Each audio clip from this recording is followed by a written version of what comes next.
E aí, gente, tudo bem? Aqui é o Bruno e hoje eu quero começar uma série de vídeos falando sobre gramática. Vamos fazer então um mini curso de gramática onde eu vou trabalhar conceitos básicos da gramática da língua portuguesa. Então, para você que está começando seus estudos nessa área, você vai estudar para concurso, vai estudar para vestibular, ou você que está no ensino médio e pretende ter algum material para poder ajudar nos seus estudos, então esses vídeos vão ser para você. A partir de hoje, esse primeiro vídeo e no outro que seguirá, nós vamos fazer uma introdução ao estudo da língua portuguesa, apresentar alguns conceitos que são usados principalmente na ciência da linguística, que é a ciência do estudo das línguas em geral, que vão ajudar vocês daqui para frente a entender o restante das lições. Então hoje vamos fazer uma introdução e aos poucos nós vamos apresentando os outros assuntos que são mais específicos da gramática. Nós vamos falar sobre morfologia, sobre sintaxe, sobre vários temas importantes que estão ao redor desse grande assunto chamado gramática, gramática da língua portuguesa. Então, vamos lá? Primeiramente, eu quero apresentar alguns conceitos muito comuns na linguística, que são os conceitos de linguagem, de língua e de fala. Bom, o ser humano, como nós já sabemos, é um ser que já tem um estágio de desenvolvimento, uma complexidade tal que há vários aspectos que ele se distingue dos outros animais. E um deles é a capacidade de produzir linguagem, principalmente de produzir língua. O que é a linguagem? O que é a língua? Assim, a linguagem seria um conceito mais amplo que abarca assim, todas as formas de que o homem encontra para se comunicar e se expressar. E essas formas podem ser as mais variadas possíveis: cores, sons, desenhos, signos. E ele não precisa ser algo necessariamente sistematizado, organizado. Desde que ele seja compreensível, ele atenda a essas necessidades de comunicação e de expressão, então pode ser considerado linguagem. Diferentemente da língua, que você já tem um nível maior de organização, de sistema. Entende-se aqui a língua como um sistema, que fazendo uma metáfora aqui de uma máquina, assim, vamos considerar a língua como uma máquina, e cada elemento que constitui essa língua, o seu vocabulário, as suas regras de combinação, os seus sons, a formação do vocabulário, os efeitos possíveis de sentido, vamos considerar que ela faz parte desse grande sistema, desse grande maquinário, e o nosso papel é estudar tanto cada peça, como funciona cada peça e a relação que essas peças têm entre si e que possibilitam que a língua funcione, que ela seja esse sistema organizado e que não apenas permita a comunicação, a expressão, mas também a interação homem com o mundo e a interação homem com o seu semelhante, que é o principal, porque língua é elemento de cultura, é elemento de identidade, então você pode considerar que ela está num patamar diferenciado. Então a língua, mais do que comunicação, que expressão, mas é interação e também identidade. Dentro desse conceito de língua, nós trazemos outros, que é o de signo linguístico, muito famoso no trabalho Curso de Linguística Geral do linguista suíço Ferdinand Saussure, que cunhou e fez assim, que é considerado o pai da linguística moderna e que trouxe muitos desses conceitos que eu estou tratando aqui na aula, e eu vou tratar de outros mais para frente, mas ele associa principalmente duas ideias. Todo signo linguístico ele é formado por um elemento físico que é percebido pelos sentidos, um som, uma palavra, um desenho, algum elemento que é captado, ele é sensível, ele é captado pelos sentidos, somado de outro que é conceitual, está mais no âmbito das ideias, que é mais abstrato. Você junta esses elementos e forma esse signo linguístico. Pegando aquele exemplo importante, famoso, da árvore, todo mundo sabe o que é uma árvore. Mas uma coisa é a árvore em si, o vegetal, Outra coisa seria a ideia que a gente tem de árvore, que seria o significado. Então, assim, quando a gente ouve essa palavra, o que ela traz para nós, assim, na nossa mente. Outra é essa representação gráfica, ou seja, é um desenho, é uma palavra escrita árvore, ou uma palavra escrita tree, como em inglês. Então, você associando ideia e imagem acústica ou elemento sensível, você forma esse signo linguístico. E a partir daí é que a gente começa a estudar as relações de sentido. Esse é o elemento principal, mais básico, para que daqui para frente se estudem as relações de sentido na língua. Posteriormente, nós temos o conceito de fala, que é, como o Saussure trabalha, ele é colocado num dualismo. Língua, fala. A língua, nesse par que Saussure traz, seria o elemento estável, assim, o elemento da língua que permanece. Quando eu falo de língua, eu quero dizer assim, dos elementos desse sistema que são compartilhados e que são coletivos. É o uso institucional, é o uso cultural, das convenções que foram estabelecidas pela sociedade no uso desse grande sistema e que permite a comunicação, o entendimento, as relações entre os indivíduos. Então ela tem esse caráter estável. E um elemento importante para assegurar esse caráter estável é a gramática, é a tradição das literaturas, que consagra usos específicos da língua e que eles são incorporados a esse uso geral e que permite a comunicação. Diferentemente da fala, a fala, na verdade, seria o uso individual, são as escolhas individuais, o caráter único, o caráter dinâmico, o caráter de variação. Você pode perceber uma diferença entre o aspecto estável e o aspecto dinâmico de que toda a língua tem, porque se por um lado é importante que haja estabilidade, para que haja essa intercomunicação, essa interrelação, porque senão as línguas se fragmentam e viram outras línguas. E por outro lado nós temos a variação, que é o que garante a evolução constante, ou mesmo o desdobramento de uma língua em outra, ou a transformação dos dialetos, dos falantes regionais, que embora não sejam considerados outras línguas, mas têm características tão peculiares que se diferenciam desse padrão. São formas de falar muito específicas. Então é importante nós trabalharmos esses conceitos. Quando nós falamos de fala, perdoe a redundância, estamos falando do caráter dinâmico das variações.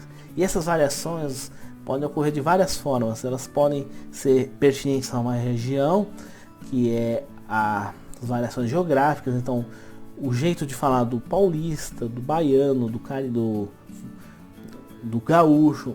E dentro de cada estado, assim, dentro do estado de São Paulo, pode ter o jeito do bauruense, o jeito do paulistano, o jeito do santista. Enfim, são essas variações que se decorrem da região geográfica, do espaço ocupado. Da mesma forma como tem as variações por idade, as variações etárias, em que a fala do jovem é muito diferente da fala do homem de meia idade ou do idoso.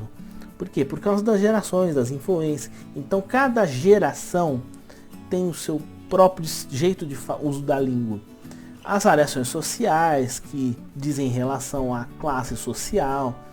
Então, uma camada social mais privilegiada, que tem um acesso maior à escola, à cultura, vai ter uma característica, vai ter um jeito, e quem não tem, assim, as camadas mais humildes vão ter um outro jeito. Então, são diferenças relacionadas com classe social.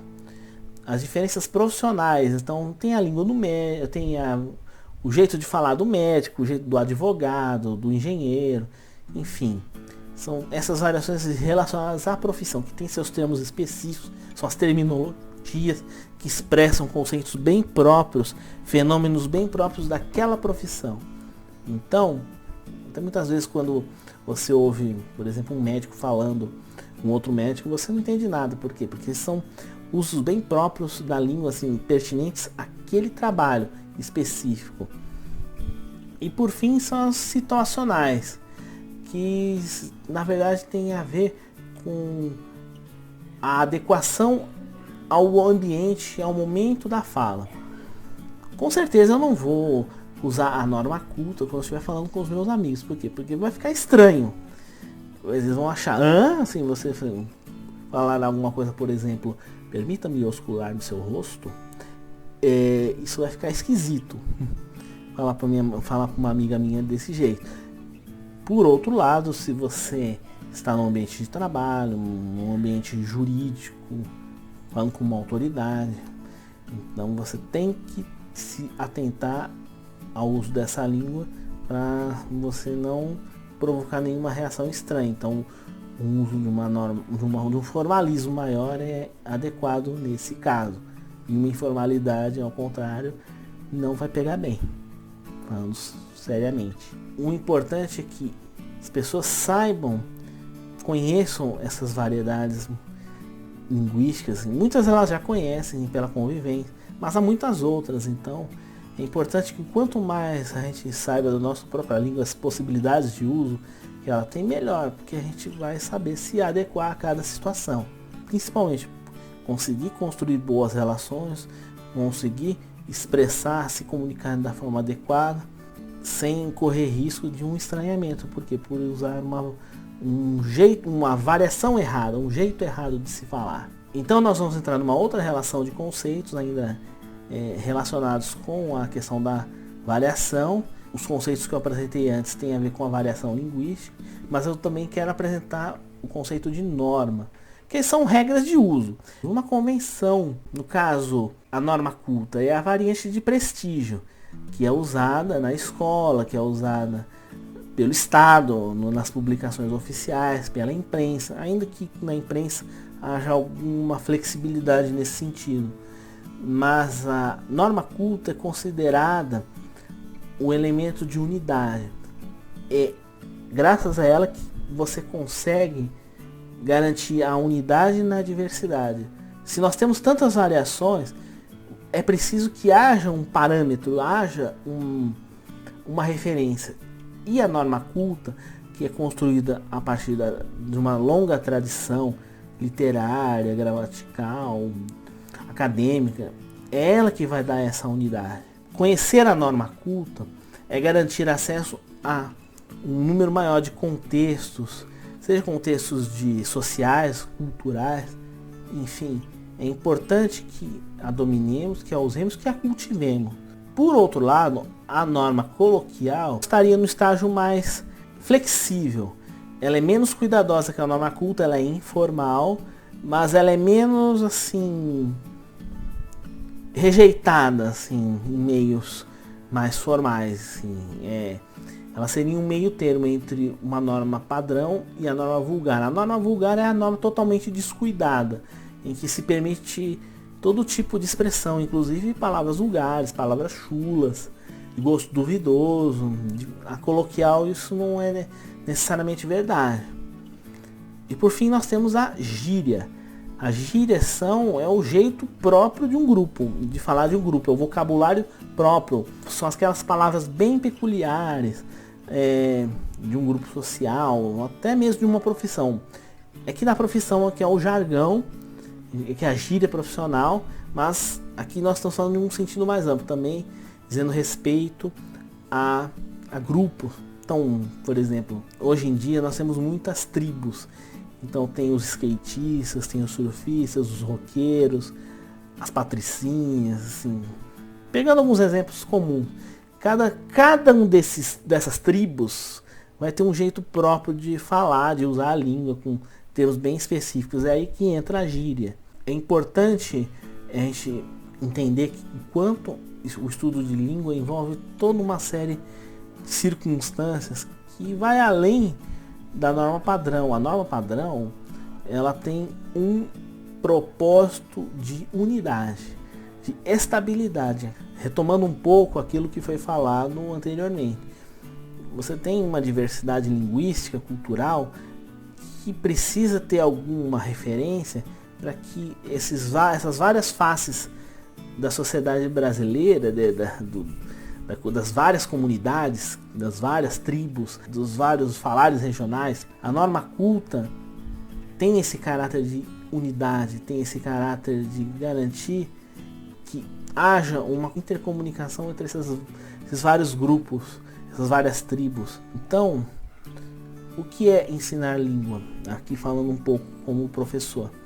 É você democratizar o acesso da norma culta aos estudantes, para que eles sejam capazes de utilizá-la nos contextos em que ela é necessária ou obrigatória. Então, e apresentá-la em toda a sua diversidade, em suas diferentes situações de uso, para que ele se torne poliglota em sua própria língua. Então, esse é o papel do professor de língua.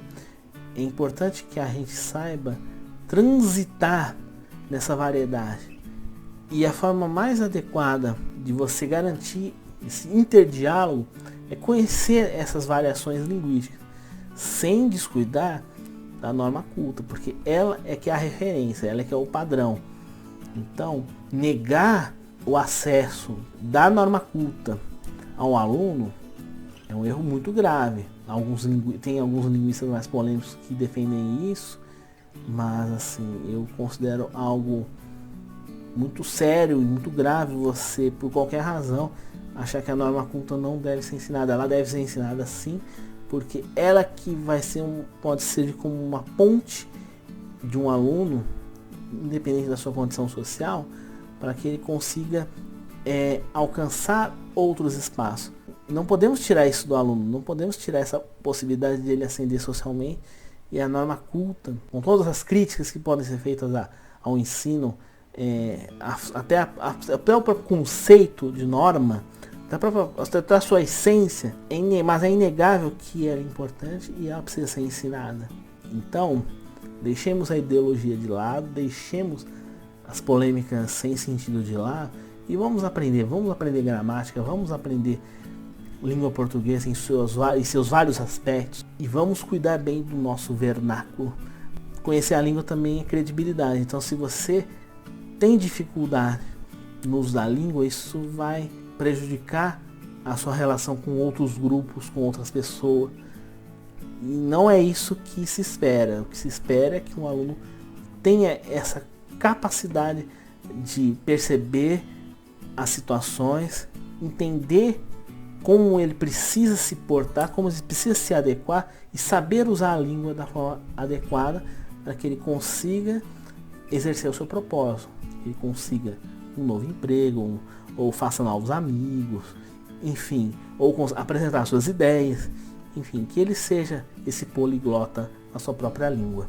Bom, agora eu vou encerrar esse vídeo, essa primeira parte do nosso estudo introdutório da língua portuguesa, e na próxima aula nós vamos continuar esse estudo com foco mais na comunicação, nas funções da linguagem. E se você gostou desse vídeo, não se esqueça de comentar, de compartilhar, porque isso é muito importante para o nosso trabalho. Então, um grande abraço, fique com Deus e até a próxima.